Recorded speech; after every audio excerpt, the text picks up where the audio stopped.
নমস্কাৰ সকলো মিডিয়া বন্ধুলৈ মোৰ ফালৰ পৰা আন্তৰিক অভিনন্দন জনালোঁ। মই আজি 5 নং চেৰফাং সমষ্টিত উপস্থিত হৈছোঁ।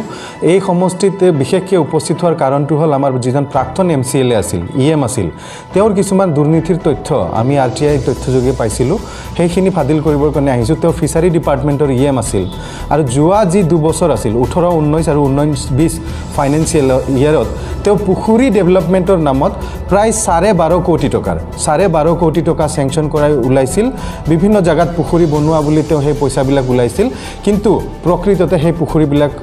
কতো আমি ভালকৈ হোৱা দেখা পোৱা নাই বা ৰাইজেও দেখা পোৱা নাই। ইণ্টাৰেষ্টিংলি 18-19 চনত তেওঁ 4 কোটি 14 লাখ টকা 4 কোটি 14 লাখ টকা পুখুৰী ডেভেলপমেণ্টৰ নামত ওলাইছিল আৰু তাৰে মাজবাটত আপোনাৰ 1 কোটি 18 লাখ টকাৰ পুখুৰী আনিছে। মাজবাটতেই 1 কোটি 18 লাখ টকাৰ পুখুৰী আনিছিল আৰু যিটো 19-20 চন আছিল 19-20 চনত তেওঁ 8 কোটি 24 লাখ টকাৰ পুখুৰী গোটেই BTCত তেওঁ চেংচন কৰিছিল, এপ্ৰুভ কৰিছিল আৰু তাতে যদি আপোনালোকে চাই ইণ্টাৰেষ্টিংলি 2 কোটি 70 লাখ টকাৰ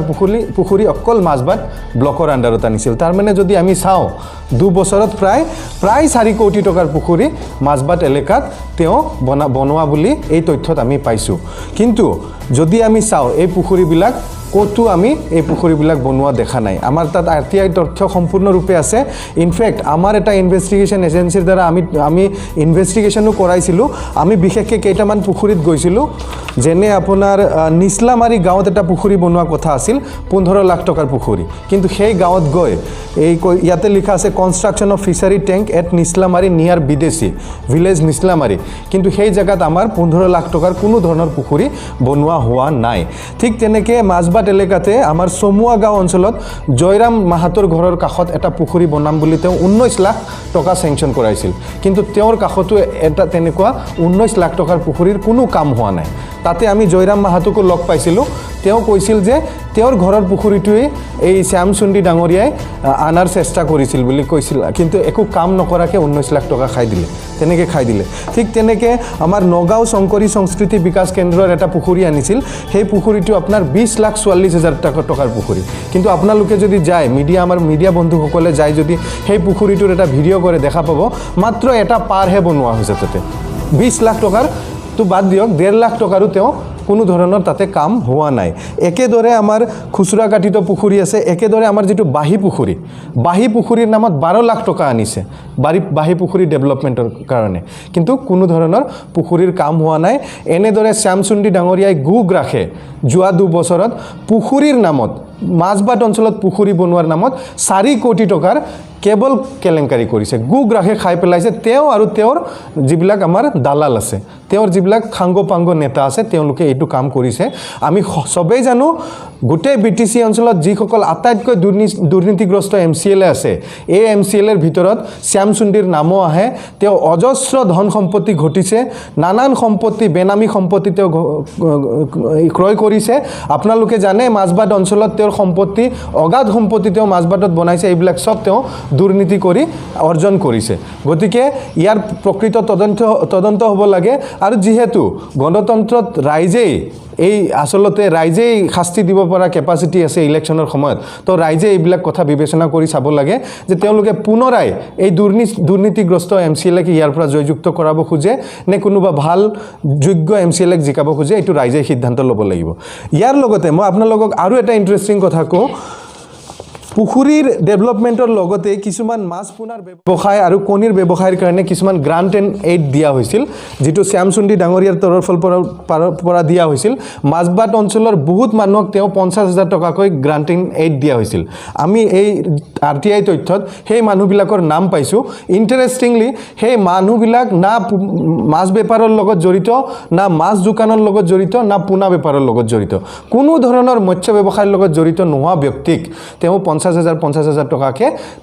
পইচা দিছে। এইটো কেৱল তেওঁৰ দালাল মানুহখিনিক দিয়া হৈছে। উদাহৰণস্বৰূপে মই কিছুমান নাম ল'ব খোজোঁ যিবিলাক ৰৌতা আৰু মাজবাট এৰিয়াৰ হয়, যেনে আপোনাৰ সনদ ভৌমিকক 50,000 টকা দিয়া হৈছে এই বছৰে দিয়া হৈছে। ঠিক তেনেকৈ নাৰায়ণ ভগত, ঠিক তেনেকৈ ৰঞ্জন চৰকাৰ, এজনৰ ঢেকিয়াজুলি সমষ্টিতো একাউণ্ট আছে, তেওঁ ৰাজেশ থপলীয়া, টিংকু ওৰাং, এওঁ ওদালগুৰি আদিবাসী ছাত্ৰ সংস্থাৰ তেওঁ প্ৰেছিডেণ্ট হয়। তেওঁক মৎস্য ব্যৱসায়ৰ নামত 50,000 টকা শ্যামচুন্দী ডাঙৰীয়াই দিছে এতিয়া আপোনালোকে বুজি পাব যে কিয় সেই মানুহজনক দিয়া হৈছে তেওঁৰ পানেৰীত ইয়াতে দিয়া হৈছে একেদৰে ৰত্ন দৈমাৰী মাজবাটেৰে লামাবাৰীৰ শুভ খৰিয়া দিলীপ উপাধ্যায়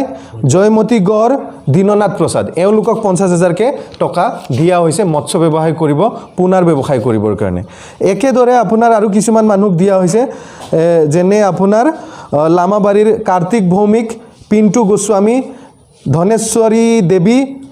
ডিমাকুছিৰ ৰবিৰাম বাস্কে এওঁ আচাৰ আদিবাসী ছাত্ৰ সন্থাৰ যিজন কয় তেওঁ জেনেৰেল সেক্ৰেটাৰী হয় ডিস্ট্ৰিক্ট জেনেৰেল সেক্ৰেটাৰী তেওঁকো 50,000 টকা দিছে মাছৰ পুনা ব্যৱসায় কৰিবৰ কাৰণে এনেদৰে মাছৰ মৎস্য ব্যৱসায়ৰ লগত জড়িত নথকা ব্যক্তিবিলাকক তেওঁ কি কৰিছে একাউণ্টত ডাইৰেক্ট ট্ৰান্সফাৰ কৰি দিছে আমাৰ লগত একাউণ্ট নম্বৰ আছে তেওঁলোকৰ নাম আছে তেওঁলোকৰ একাউণ্ট ক'ত আছে এইবিলাক তথ্য স্পষ্টভাৱে আছে গতিকে এইবিলাক যে মানুহ মৎস্য ব্যৱসায়ৰ লগত জড়িত নহয় বা এই পুখুৰীবিলাক যে ফিল্ডত বনোৱা নাই গতিকে সমগ্ৰ বিটিসি অঞ্চলৰ সমগ্ৰ মৎস্য উৎপাদন বিষয়টোক যে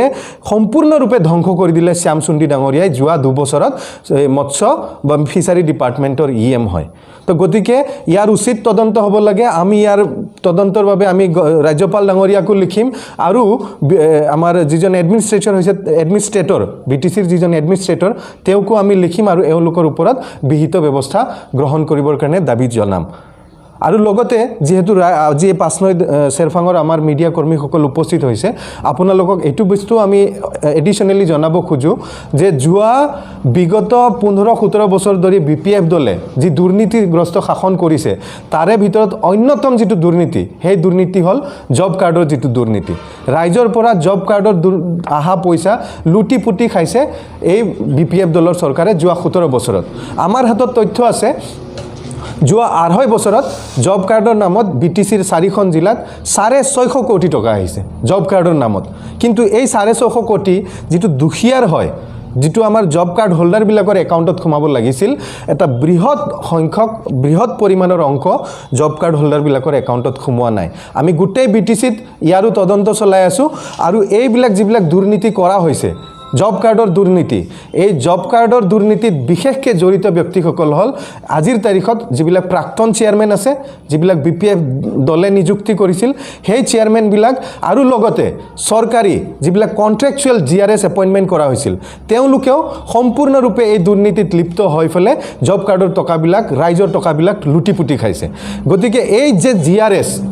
আৰু এই যে প্ৰাক্তন চেয়াৰমেন বিলাক আৰু তাৰ লগতে যিবিলাক বিপিএফ দলৰ মেম্বাৰ যিবিলাকে ৰাইজৰ পৰা একাউণ্ট জব কাৰ্ডৰ একাউণ্ট আৰু জব কাৰ্ডবিলাক কালেক্ট কৰি ফেলে এই দুৰ্নীতি কৰিছে এইবিলাকৰ ওপৰতো বহল অৰ্থত সম্পূৰ্ণ বিটিসি অঞ্চলত তদন্ত কৰিব লাগে আৰু বিশেষকৈ এই জিআৰএছ বিলাক যিবিলাক কন্ট্ৰাকচুৱেলি এপইন্ট হৈ আছে এই জিআৰএছ বিলাকক তদন্ত কৰি যদি তেওঁলোক এই দুৰ্নীতিত লিপ্ত বুলি প্ৰমাণিত হয় তেতিয়াহলে তেওঁলোকৰ ওপৰত কঠোৰতকৈ কঠোৰতম শাস্তি ল'ব লাগে আৰু দৰকাৰ হলে তেওঁলোকক সাসপেন্ড কৰি এই চাকৰিৰ পৰা সাসপেন্ড কৰি দিব লাগে কাৰণ তেওঁলোকে ৰাইজৰ দুখিয়াৰ জব কাৰ্ডৰ ধন লুটিপুটি খাইছে আৰু লগতে যিবিলাক এছেট ক্ৰিয়েট হ'ব লাগে জব কাৰ্ডৰ নামত সেই এছেট বিলাক প্ৰকৃত অৰ্থত ক্ৰিয়েট হোৱা নাই সমস্ত মানে 5% 10% কাম কৰিছে এনেকৈ কৰি আমাৰ এছেট বিলাকো ক্ৰিয়েট নহল আৰু দুখিয়াও পইচা বিলাক নাপালে গতিকে তেওঁলোকৰ ওপৰতো বিহিত ব্যৱস্থা গ্ৰহণ কৰিব লাগে বুলি আজিৰ তাৰিখত এই প্ৰেছ মিট যোগে আমি ঊৰ্ধ্বতন কৰ্তৃপক্ষ লগতে যেহেতু এতিয়া ৰাজ্যপালৰ শাসন চলি আছে মহামহিম ৰাজ্যপাল ডাঙৰীয়াক আমি এই প্ৰেছ মিট যোগে আহ্বান জনাইছো